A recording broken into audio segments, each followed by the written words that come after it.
Ok, di nuovo, se siamo di nuovo in onda.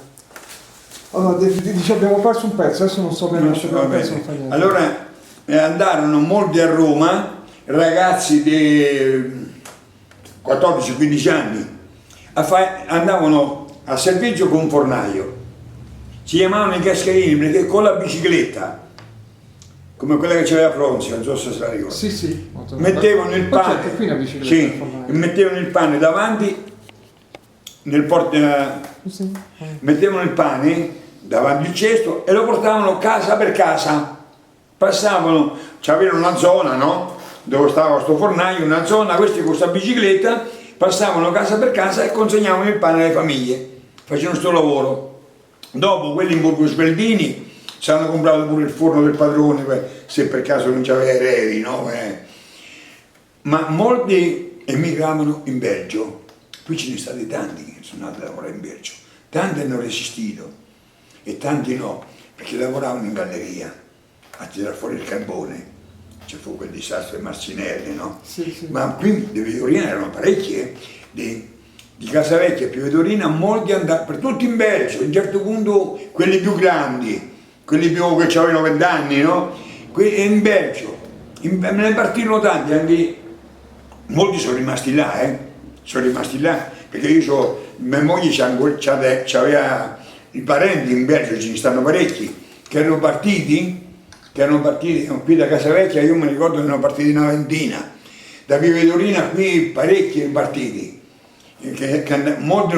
qualcuno non ha resistito perché stai sotto. Ma è una vita terribile. Una vita terribile, no? Certo. Preferibile mangiare, non so, l'ortica fuori che non sta a lavorare sotto là. Poi tanti mi dicevano che lavorava a Cottimo, più ne tiravano fuori più guadagnavano.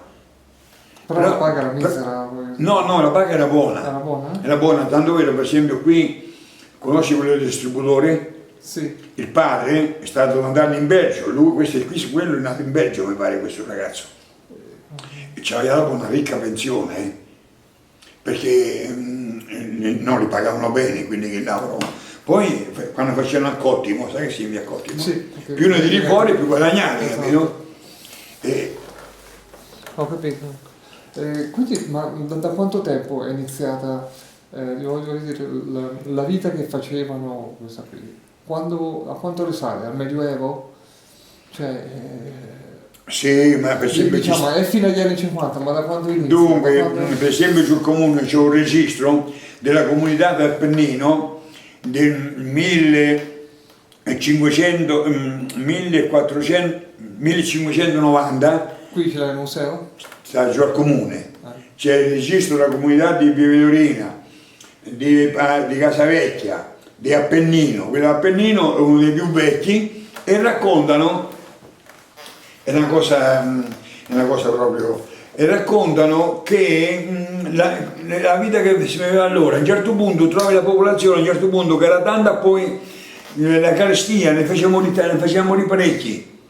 Poi per esempio, guai se una capra andava a mangiare l'uva, c'era una multa. Era tutto regolato, proprio misero, sono gli articoli di questo registro della comunità Appennino in cui stabilisce tutto quello che dovevano fare, tutto quanto.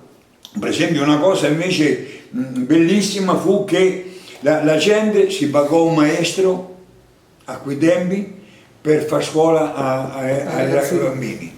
Erano stati molto... No, erano molti. E un'altra volta dei bambini che non avevano i genitori furono portati al camerino, c'erano i bambini abbandonati, no? Erano che adesso stava all'ospedale lì, ma presso all'ospedale vecchio, c'era questo qui.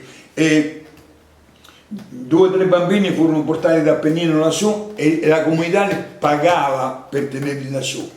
Per dire che a un certo punto c'erano anche delle vedute, no? Sì, lo potevano fare, pagavano questi bambini al camerino e assunse un maestro che lo pagava la comunità per fare scuola ai bambini. Quindi diciamo è dal 1500 che la vita era rimasta. Sì, ma ma era regolata in un modo maniacale, perché dico tutto quanto scritto per dire che non potevano, quando che lavoravano dovevano stare attenti ai confini, un sacco di regole che era impressionante quando ce n'erano, perché affinché non fossero gli trasgredisse. Sì, perché tu, dato che hanno poche risorse, C'avevano capre, pecore, mucche, non tutte le mucche, asini tanti. Mi ricordo che quando ero ragazzo ad Appennino c'avevano 80 asini. Tutto Appennino o una persona? Tutto Appennino, un po' vari, ma la maggior parte Appennino, perché in tutte quelle, ci abbiamo fatto pure le positive tanto tempo fa, tutto in salita, no? E l'unico l'asino gli mettevano, gli caricavano i bigoggi, ci mettevano l'uva e le portavano a casa, tutto con l'asino, perché a Appennino sai come è fatto, che quelli che coltivavano fino a Macereto. C'ho qua una fotografia che stanno a Mietere e a Macereto, quelli di Appennino, dei vari, erano regolati. Addirittura. Macereto, c'è una terra a Macereto e mettevano il grano anche sulla montagna. Qui è possibile visitare il registro, questo qui di Appennino, questo che sta in comune? Se vai giù al comune, lo vedi, ce ne stanno tanti, Ci sta la comunità Appennino, c'è la comunità di Casavecchia, ci sta di Antico, di Giulo, perché ci sono i registri delle comunità e i registri dei Monti Frumentari. Sai che erano i Monti Frumentari? I Monti Frumentari funzionava così. C'era un magazzino sociale, chi aveva bisogno del grano o di altri cereali glielo davano, però glielo dovevano restituire, come facevamo noi col mulino. Gli davamo il grano, però ce lo davano. Perciò ci sono i registri, sia quelli dei Monti Frumentari che quelli delle comunità. C'è quello della comunità di Pivedorina e del primo dell'Ottocento, mi pare sia. Comunque il più vecchio è quello d'Appennino. C'è quello d'Antico, c'è quello di Giulo, c'è quello di Casavecchia, dopo ci stanno i Monti Frumentari e i registri delle comunità. Suonavano, quando che si riunivano, i capofamiglia, suonava la campana. Se dovevano trovare a quell'ora, è una specie di consiglio comunale, i capi famiglia per stabilire le regole che dovevano vivere in comunità. Quindi puoi consultare, lo chiedi, lo chiedi al comune, lo chiedi a Ciuffetti, non so chi c'è. A me, io niente ne pigliavo uno, me lo consultavo, facevo degli appuntini, me l'ho fatto in modo appunti e poi lo consegnavo. Anzi, ho fatto anche delle fotocopie, quello che mi interessava. Quanti libri hai scritto? Chi? Tu? No, io no. Me ne ha scritti 4-5 mio figlio, quando stava qui, che stava in regione Marche. Sempre su questi argomenti qui? No, ha scritto uno, a parte quello ce l'avrai, quello, la fatica dei campi, quello piccino, quello lì. Dopo ha scritto uno sulla piccola industria nell'Alto Maceratese, sulla storia dei Carmeli, la storia di questi qui, sempre siamo nell'800, 700, 800. Poi ha scritto altri due, ma quelli però uno fotografico, e poi ha scritto la storia della pastorizia, della transumanza. Beh, sono cose interessanti.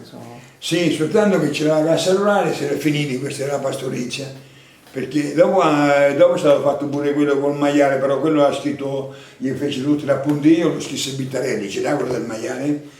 No, quello dell'uccisione del maiale? Il crepuscolo del suino. E c'avete anche un filmino, mi sembra, un Sì, ci stanno, dunque, che abbiamo fatto con Francesco Palombi, non lo conosci? Lo conosci? No. Che sarebbe il genero di Servili, che ha sposato una figlia di Servili. E questo qui è appassionato di fotografia. Abita a Faenza, si portò un fotografo da Faenza, tutto gratis. Abbiamo un anno e più, abbiamo fatto tutte le diapositive, la storia del maiale, da quando lo ammazzavano, perché siamo andati su in cima, c'era pure la neve sopra Quartignano, quando lo ammazzavano, tutta la procedura, lo spaccavano, poi siamo andati, qui ci hanno fatto le case, qua in fondo c'era un casolare, hanno fatto quel palazzo là giù mezzo verde, e lì c'era un casolare abbandonato, che era di uno qui di Pivedolina, e siamo andati a fare tutta la procedura della confezione del maiale, salami, cose, l'onze, ciausco, il piccolo, tutto lì sta. Però io non sono bravo, una volta che vieni te lo metti a posto con la ragazza e vedi tutto quanto. Poi abbiamo fatto la storia del grano, sono andato a trovare quando mettevano a mano, poi dopo che lo portavano a casa, poi la trebbia che arrivava, che trebbiava, poi dopo il pane ce l'hanno fatto antico, sul forno d'antico. C'erano due che hanno impastato il pane, due vecchi che sono morti. Una ancora vive, quella che poi dopo che mettevano il forno, dentro il forno tiravano fuori il pane, tutto, ma siamo stati giorni e giorni a fare questo lavoro, non è che dopo la storia della pastorizia, uguale. Siamo andati a finire a Montecavallo sulla montagna mentre le pecore andavano su con la muncitura, poi dopo che fanno formaggio tutto. E va bene, questo. Sono interessante. Il museo ha un sito internet? Sì, ce l'ha. C'è un museo, però io sono già quella ragazza che non è che me ne intendo, per me è arabo, capito? C'è scritto un museo, non so, Pivedolina, perché trovai quel ragazzo di Falzetti e mi disse: guarda che ho visto sul museo che Renato ha presentato pure i libri, che mio figlio le ha messi su internet, però mo se quale dicitura è non lo so. Ho capito. Comunque ce l'avete messo anche voi, perché questo del carro armato. Beh, sì, noi ci abbiamo messo il filmino del carro armato, adesso ci metteremo questa intervista perché noi dobbiamo cercare di dare più diffusione possibile, perché sono una cosa molto interessante. Fa parte di una cultura che ormai si Ma ci sta, qui tutti quanti dicono, sono entrati certi ieri, dice, ma sto museo, io mi ci sono sbattuto davanti e sono una pia all'acqua. Ho detto, ma lo volete pubblicizzare?